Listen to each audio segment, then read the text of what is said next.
नमस्कार विद्यार्थी मित्रांनो. तर तुम्ही 7वीला गेलात, आम्हाला आनंद आहे. कदाचित तुम्ही MPSCचे असाल किंवा UPSCचे असाल. तर आपण जे आहे 7वीला स्टार्ट करू. 7वीचं जे हे पुस्तक आहे, ह्यामध्ये खूपच व्यवस्थितपणे जे आपलं पहिलं पेज आहे ते दिलं आहे बघा. ह्यामध्ये काही लोकेशन्स दिल्यात. ह्या लोकेशन्स खूप महत्त्वाच्या आहेत. तर लोकेशन्स आपण एकदा बघू मित्रांनो. तर ही अटक दिसते. अटक तुम्ही म्हणता ना की मराठ्यांनी अटकेपार झेंडा जो गाडलेला, तर ही अटक ही अफगाणिस्तानातलं एक ठिकाण आहे. दिल्ली. दिल्ली तर आपल्या सगळ्यांना माहिती आहे. छत्रपती शिवाजी महाराज. कटक इथे आहे बघा, कटक. जिंजी आणि तंजावर. तंजावरला सध्या लक्षात ठेवा. तंजावर इम्पॉर्टंट आहे, आज येणार आहे ते. आणि रायगड, आपल्या स्वराज्याची राजधानी, जे आहे आपल्याला अभिमान असावा असं हे रायगड इथे आहे. तर मग मित्रांनो, इतिहास म्हणजे नेमकं काय, किंवा पहिला जो चॅप्टर आहे आपला इतिहासाची साधने, तो चालू करण्यापूर्वी आपण इतिहासाचे प्रकार बघू. आतापर्यंत आपण काय बघितलं तेही बघू. 5वीला असताना आपण अश्मयुगात होतो. 6वीला असताना आपण एन्शियंट हिस्ट्रीचा काही पार्ट बघितला. 7वीला असताना म्हणजे ह्यावेळेस तुम्हाला जो मिडिवल हिस्ट्री, त्यालाच आपण म्हणतो मध्ययुगीन भारत, हे आपल्याला बघायचं. ॲक्च्युली पुस्तकामध्ये तुमच्या असं सांगितलं आहे की मध्ययुगीन भारताचा इतिहास, पण महाराष्ट्राच्या विशेष संदर्भासहित. म्हणजे महाराष्ट्रावरती आपण फोकस करून अख्ख्या भारताच्या गोष्टी आपल्याला बघायच्यात. तर मग इतिहासाचे प्रकार नेमके कोणते होतात ते बघूया, आणि म्हणजे तुम्हाला थोडंसं आयडिया येईल. ठीक आहे. तर मी ह्यासाठी दुसरी स्लाईड ओपन करतो, म्हणजे इथे एक्सप्लेन करणं मला बरं होईल. तर कसं आहे मित्रांनो, जर आपण इतिहास घेतला तर इतिहासाचे 3 भाग पडतात. तर एक आहे प्राचीन इतिहास, मी P लिहितो. दुसरा आहे मध्ययुगीन इतिहास, M. आणि तिसरा आहे ते म्हणजे मॉडर्न हिस्ट्री, त्याला आपण आधुनिक भारत म्हणतो. आधुनिक भारत किंवा आधुनिक भारताचा इतिहास आपण म्हणू. प्राचीन जो भारत आहे मित्रांनो, तो आपल्या अश्मयुगापासून चालू होतो. म्हणजे 5वीला असलेला आपला अश्मयुगापासून चालू होतो, जेव्हा माणूस हा जंगलात भटकंती करायचा, गुहेत राहायचा. नंतर हळूहळू अग्नी, मग शेती, यांचा सगळ्यांचा शोध लागत गेला. तर अश्मयुगापासून ते, म्हणजे मी A लिहितो, अश्मयुगापासून ते जवळपास 712 इसवी सनानंतर 712पर्यंत हा एन्शियंट हिस्ट्रीचा कालखंड किंवा प्राचीन भारताचा कालखंड मानण्यात येतो. मग जर आपण मिडिवल हिस्ट्रीकडे बघितलं मित्रांनो, मिडिवल हिस्ट्री, तर मिडिवल हिस्ट्रीमध्ये आपल्याला 712 ते लगभग 1707पर्यंत आपल्याला जो आहे तो मिडिवल हिस्ट्री दिसते, म्हणजे मध्ययुगीन भारत. 1707च का, 1707ला जो आपला औरंगजेब होता त्याचा मृत्यू झालेला. आणि त्यानंतरचे औरंगजेबच्या नंतरचे जे त्याचे जे त्याचा मुलगा वगैरे जे होते मुघल, ते एवढे चांगले सक्षम नव्हते. त्यांना आपण लेटर मुघल्स पण म्हणतो. आणि त्यामुळे मित्रांनो की त्यानंतरचा काळ जो आहे, 1707 नंतरचा काळ जो आहे, ते 1947पर्यंत लगभग, लक्षात ठेवा ही गोष्ट, 1947पर्यंत जे आहे आधुनिक भारताचा इतिहास मानण्यात येतो. तर मला वाटते की तुम्हाला हे कळालं असेल. तर आपण आता आपल्या लेक्चरकडे वळू शकतो. आणि जर आणखीन डिव्हिजन जर करायचं असेल मित्रांनो, तर 1857 ते 1947 मध्ये आपण जे भारताचं जे नॅशनल मूवमेंट आहे, ते पण एक ढोबळमानाने त्याचं पण एक डिव्हिजन करतात. तर इतिहास व नागरिकशास्त्र हे 6वीला पण होतं तुम्हाला, आणि जे आहे 7वीला पण आहे. 6वीपासून तुम्हाला 2 भागामध्ये डिव्हिजन केलं आपण. आता पहिला जो चॅप्टर आहे आपला इतिहासाची साधने, ह्याबद्दल आपण फोकस करू. ठीक आहे. इतिहासाची साधने म्हणजे नेमकं काय, साधने म्हणजे काय आणि इतिहास म्हणजे काय, हे दोन्ही गोष्टी बघू आपण. साधने म्हणजे अशा गोष्टी ज्यामधून आपल्याला इतिहास कळतो. सर, अशा कोणत्या गोष्टी आहेत ज्यामधून आपल्याला इतिहास कळतो? समजा रस्त्यावरून तुम्ही जात असाल आणि तुम्हाला एखादं नाणं सापडलं, किंवा सिंहगड किल्ला बघायला तुम्ही गेले, तर किल्ल्यातून आपल्याला इतिहास कळतो. सिंहगड किल्ल्यातून आपल्याला तानाजी मालुसरे कळतात, आपल्या मनात जातात, आपल्याला इतिहास कळायला मदत होते. अशा कोणकोणत्या गोष्टी आहेत ज्यानेकरून आपल्याला इतिहास कळतो? ते सगळे जे आहेत ते इतिहासाची साधने आहेत. मग आपल्याला तुम्हाला इतिहासाची साधने जर कळाली असतील तर आपण थोडंसं समोर जाऊया. इतिहास इतिहासाची जी साधने आहेत ह्या चॅप्टरमध्ये आपल्याला नेमकं काय बघायचं आहे ते बघू आधी. तर आपल्याला 4 गोष्टी बघायच्यात. तर पहिली जी गोष्ट आहे की मध्ययुगीन भारताचा इतिहास जो आहे तुम्हाला 7वीला, त्याची साधने ओळखता येणे, म्हणजे ही साधने आहेत का, ह्या गोष्टी. दुसरं जे गोष्ट आहे आपल्याकडे ते म्हणजे इथे दिले की साधनांचं वर्गीकरण जे आहे ते कसं करायचं. वर्गीकरणचा भाग आपल्याला बघायचा आहे की मग कोणते पार्ट्स पडतात. म्हणजे एखादं नाणं असेल किंवा एखादा शिलालेख असेल, हे वेगळे आहेत, एकाच पार्टमध्ये येतात का, म्हणजे मौखिक साधने आहेत का, किंवा मग काही लिखित स्वरूपात आहेत का, ते आपल्याला बघावं लागेल. इतिहासाची साधनांच्या इतिहास लेखनातील साधनांचे जे आहेत, हे जे नाणे वगैरे आहेत त्यांचं महत्त्व आपल्याला ओळखता यायला हवं. आणि लास्टला जे आहे ते बघणार आहेत आपण की त्यांचं जतन जे आहे ते करायला हवं. किल्ला कसा जपून ठेवायचा, किंवा नाणं आपल्याला जर रस्त्यावरती सापडलं तर ते घरीच ठेवायचं आपल्या, की मग आपल्या आईवडिलांना द्यायचं, की ते एखाद्या वस्तू संग्रहालयात जमा करायचं. त्या जतनाचे पण आपल्याला गोष्टी 6वीला पण हा चॅप्टर होता, पहिलाच होता इतिहासाची साधने. पण तेव्हा जो चॅप्टर आहे त्यामध्ये तुम्हाला एन्शियंट हिस्ट्रीवरती थोडंसं फोकस जास्त केलेलं. ह्या वर्षी आपल्याला मिडिवल हिस्ट्रीवरती फोकस करायचं मित्रांनो. आता लक्ष देऊ नाही का, हा जो आहे बघा इथे काय सांगितले. त्यांनी सांगितले की प्राचीन कालखंड आपण अभ्यासला, जो की मागच्याच वर्षी आपण बघितलेला आहे, प्राचीन कालखंड 6वीला असताना. त्यानंतर जे आहे मध्ययुगीन कालखंडाचा आपण अभ्यास करणार आहेत, हे पण मी तुम्हाला सांगितलं.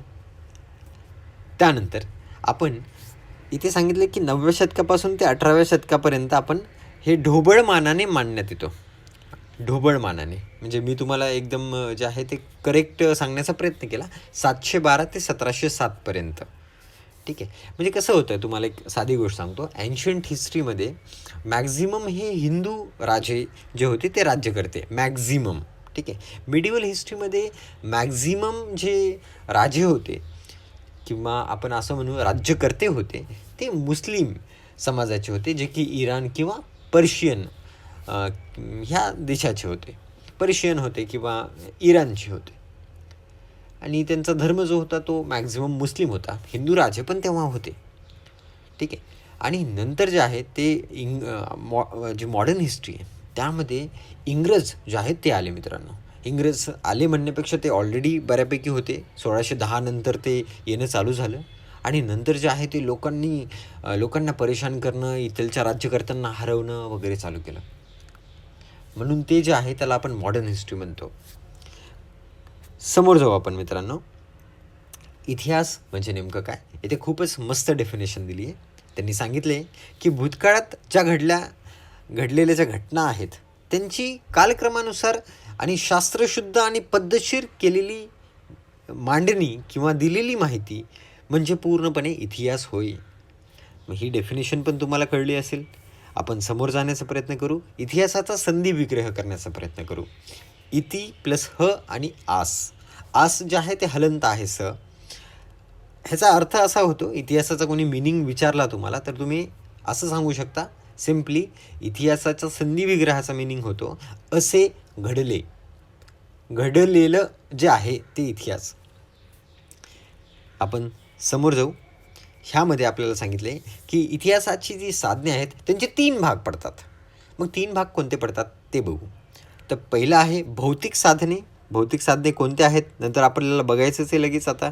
भौतिक साधने, दुसरं लिखित साधने आणि तिसरं मौखिक साधने. सर भौतिक साधने म्हणजे काय? भौतिक साधने म्हणजे तुम्हाला एक एक्झाम्पल सांगतो. एखादं नाणं आहे तर ते भौतिक साधन आहे.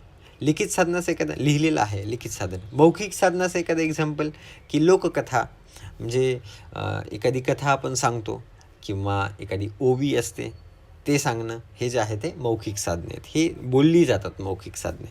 ते ह्यांचे प्रकार आहेत, लक्षात ठेवा. तर आता आपण भौतिक साधनांची माहिती घेऊया. भौतिक साधनांचे इथे जे आहेत आपल्याला बाण दाखवलेत बघा. ताम्रपट. ताम्रपट म्हणजे नेमकं काय, तांब्यावरती काहीतरी कोरलेलं. आणि ताम्रपट आपल्याला बरीच माहिती सांगतात. नाणी सगळ्यांना माहिती आहे, सांगण्याची गरज नाही आहे. आज आपण तुम्हाला हैदर अलीचं आणि पेशवेकालीन नाणी पण सांगणार आहेत. शिलालेख.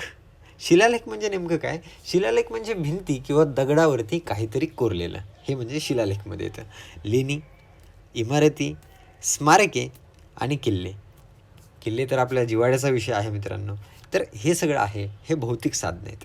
मग भौतिक साधनं म्हणजे नेमकं काय? तर ह्या ज्या गोष्टी आहेत त्यांना आपण इझिली भौतिक साधनं म्हणू शकतो.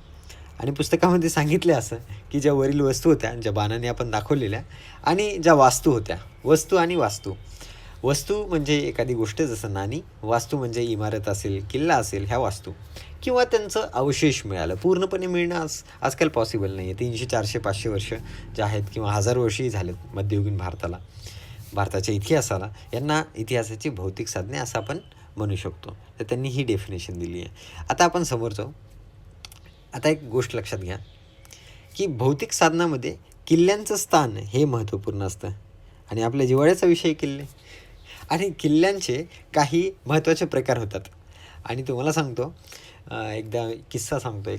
एक UPSC ॲस्पिरंट होते आणि त्यांचा इंटरव्ह्यूला ते पात्र झालेले आणि त्यांनी त्यांच्या छंदामध्ये असं लिहिलेलं, की मला किल्ले बघायला आवडतात, किल्ल्यांची माहिती घ्यायला आवडते. तर त्यांना प्रश्न विचारलेला, की किल्ल्यांचे प्रकार सांगा. तर विचार करा मित्रांनो, 7वीच्या एखाद्या पुस्तकामध्ये हे लिहिलेलं असतं आणि आपल्याला हे सांगायचं असतं. मग त्यांना विचारलं, की महाराष्ट्र आणि राजस्थान ह्या 2 ज्या राज्य आहेत त्यांच्या किल्ल्यामधले कोणते कोणते फरक तुम्हाला आम्हाला सांगूशे वाटतात तुम्हाला. मग विचार करा, 7वीचं पुस्तक जर आपण नीट वाचलं तर आपण मोठे होऊन जर काही झालोत तर आपल्याला ह्या गोष्टी लक्षात राहिल्या पाहिजे, मनाला भिडल्या पाहिजे. तर आपण समोर जाऊया, की किल्ल्यांचे काही महत्त्वाचे प्रकार आहेत. तर ते म्हणजे गिरिदुर्ग, गिरी, वन, जल आणि भुई. भुईकोट किल्ला असतो. जलदुर्ग म्हणजे तुम्हाला माहीत असेल सिंधुदुर्ग किंवा मुरुड आणि जंजिरा किल्ला, जंजिराचा किल्ला आपण म्हणतो. वनदुर्ग वनात असतो. गिरिदुर्ग म्हणजे पर्वतावरती असतो, जसा रायगड असेल. ठीक आहे. तर हे जे आहेत हे प्रकार पडतात. तर तुम्हाला ह्या गोष्टी माहीत असाव्या. जसं देवगिरी आहे, भुईकोट किल्ला आहे देवगिरी. ठीक आहे. तर असं माहीत असावं तुम्हाला. आणि नंतर जर आपण बघितलं तर एक स्मारकांमध्ये स्मारक जे असतात त्यामध्ये समाधी असू शकते किंवा खबर असू शकते किंवा विरगळ असू शकते. विरगळचा फोटो तुमच्या पुस्तकामध्ये दिलेला आहे, तर ते पण एकदा बघून घ्या. तर इमारतीमध्ये काय काय होऊ शकतं, राजवाडे किंवा मंत्री निवास किंवा राणीवसा किंवा सामान्य जनतेची घरे असतील त्यांचा समावेश होतो. हे साधने आहेत. ह्या साधनावरून आपल्याला इतिहास कळतो. ह्या साधनावरून आपल्याला इतिहास मनात भिडतो. आपले जे पूर्वज आहेत त्यांनी काय केलं आहे नेमकं हे आपल्याला कळतं. आपण जर समोर गेलं तर त्याहून आपल्याला वास्तुकलेची प्रगती पण आपल्याला कळते. किल्ल्याच्या मजबूतीवरून आपल्याला आजही काही किल्ले खूप मजबूत आहेत, ह्यावरून आपल्याला बरंच काही कळतं. वास्तुकलेची जी प्रगती आहे ते समजते. त्या कालचे जे इंजिनियर्स आहेत त्यांची माहिती आपल्याला मिळते. पुन्हा तिकडची आर्थिक स्थिती, कलेचा दर्जा, बांधकामाची शैली, लोकांचं राहणीमान जे असेल, ह्या सगळ्यांची आपल्याला माहिती मिळते. आणि हे बघा मित्रांनो, आपल्या अगदी प्रेमाचा विषय ते म्हणजे नाणे. पेशवेकालीन नाणे आहेत. सर हे पेशवेकालीन नाणे आहे का, खरं सांगा. ठीक आहे, कारण ह्यात मराठीत नाही लिहिलं आणि पेशव्यांचं मूळ स्थान हे पुणे होतं, म्हणजे महाराष्ट्रात होतं. हा मित्रांनो, हे पेशवेकालीन नाणंच आहे आणि ह्याचंही एक्सप्लेनेशन जे आहे ते तुमच्या पुस्तकात दिले, म्हणून तुम्हाला इतिहास इंटरेस्टिंग वाटायला लागेल. ठीक आहे. तर एक गोष्ट लक्षात घ्या. आधी आपण नाण्याच्या आधी एक गोष्ट बघूया, की व्यक्ती, समाज, स्थळ आणि काळ हे 4 इतिहासाचे घटक असतात. ठीक आहे. ही गोष्ट महत्त्वाची आहे, कारण ही गोष्ट 6वीला पण होती इतिहासांच्या साधनामध्ये. इतिहास घडला म्हणजे नेमकं काय, तेव्हा व्यक्ती होत्या, तेव्हा समाज होते, तेव्हा स्थळ होतं, तेव्हा काळ होता, एक पर्टिक्युलर एरिया. हे 4 जे घटक आहेत हे आधारस्तंभ आहेत. हे 4 स्तंभ आहेत इतिहासाचे आणि ह्यांच्यावर इतिहास टिकतो, ह्यांच्यावरती इतिहास लिहिला जातो. ही गोष्ट लक्षात ठेवा फक्त. तर आता आपण नाण्याची गोष्ट केलेली आणि पेशवेकालीन नाणे पण बघितलेले. आता आपण काय करू, की नेमकं विविध जे राज्यकर्ते होते त्यांनी कोणत्या मेटलची नाणी आणली ते आपण बघूया. तर सोने, चांदी, तांबे हे जे धातू होते, धातू म्हणजे मेटल, तर हे जे मेटल्स होते, हा मेटलचा वापर करून काही नाणी त्यांच्या एक पूर्ण एरियामध्ये चालायची. ठीक आहे. आता पूर्ण भारतात एकच नाणं नसायचं, म्हणजे प्रत्येक राजाचं वेगवेगळे नाणे असायचे. तुम्ही शिवाजी महाराजांच्या कालखंडातलं बघितलं असेल.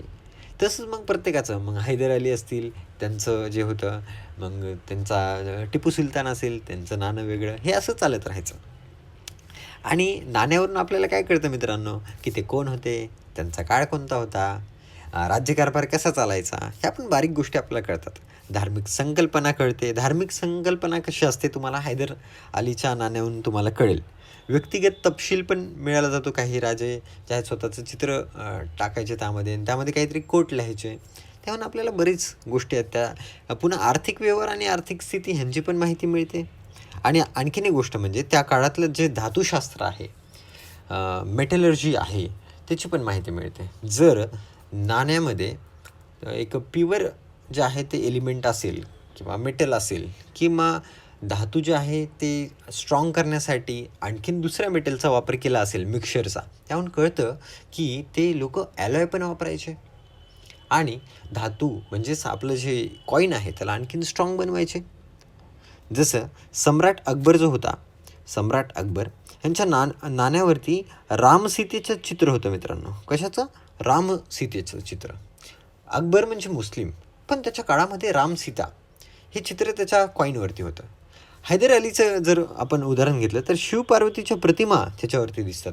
आणि ह्यावरून आपल्याला असं कळतं मित्रांनो की धार्मिक समन्वय त्या काळी किती मॅच्युअर्ड लोक होते हे. आणि जसं पेशव्याचं नाणं आपण बघितलं मित्रांनो आताच, त्यामध्ये अरेबिक आणि पर्शियन ह्या 2 भाषांचा वापर केलेला. Arabic, Persian. आणि ह्याहून आपल्याला असं कळतं की त्या काळामध्ये की भाषा व्यवहार किती चांगला होता. लोकांना किती समजून घेण्याचा हे प्रयत्न करायचे. आपण थोडं समोर जाऊया आणि आपल्याला आता जी धातुशास्त्राची माहिती ती पण बघितली आपण. आणि जे ही स्लाईड पुन्हा आली आहे, तर हे हैदर अलीचं नाणं आणि शिवपार्वती जे दिसत आहेत तुम्हाला मित्रांनो इथे, तर शिवपार्वतीची प्रतिमा जी आहे ती बघा तुम्ही एकदा. तर हे जे आहे ते आपल्याला धार्मिक समन्वय आपल्याला दिसतो. आता आपण शिलालेखावरती येऊ. शिलालेख म्हणजे तुम्हाला सांगितलं दगडावरती किंवा भिंतीवरती काहीतरी कोरलेलं. तंजावर येथील मी तुम्हाला सांगितलेलं की 7वीचं जे आपण कवर पेज बघितलं ह्यामध्ये तंजावर साऊथला आहे, तर ते तंजावर येथील जे बृहदीश्वरचं मंदिर आहे त्या परिसरात आपल्याला काही लेख आढळलेत. पुन्हा चालुक्य असतील, राष्ट्रकूट असतील, चोळ आणि यादव असतील, या राजांच्या काळात देखील आपल्याला बरीचशी शिलालेख मिळालेले आहेत. तर ही नावं तुम्हाला जे आहेत ते मेन्शन करणं गरजेचं आहे. शिलालेख आलं तर चालुक्य, राष्ट्रकूट, चोळ किंवा यादव. ठीक आहे, ह्यांचा कार्यकाल वगैरे आपण तेही बघणार आहेत. आणि नंतर जर आपण बघितलं तर शिलालेख जे आहे ते खूप इम्पॉर्टंट असतात, कारण त्यातून आपल्याला भाषा आणि लिपी कळते. भाषा म्हणजे मराठी एक भाषा आहे किंवा बंगाली एक भाषा आहे, गुजराती भाषा आहे, पण लिपी कोणती आहे बाळा? लिपी ती म्हणजे देवनागरी. तर ह्या गोष्टी माहीत असाव्यात आपल्याला. आणि आपल्याला बऱ्याच गोष्टी कळतात. तांब्याच्या पत्रावरती लिहिलेला ताम्रपट म्हणतात, आपण आताही बघितलं. ताम्रपटावरती राजाज्ञा, निवाडे यांची माहिती वगैरे असते आपल्याला. तर आपण आज जे आहे मित्रांनो नाणे आणि शिलालेख यांची माहिती घेतली. सेकंड पार्टमध्ये आपण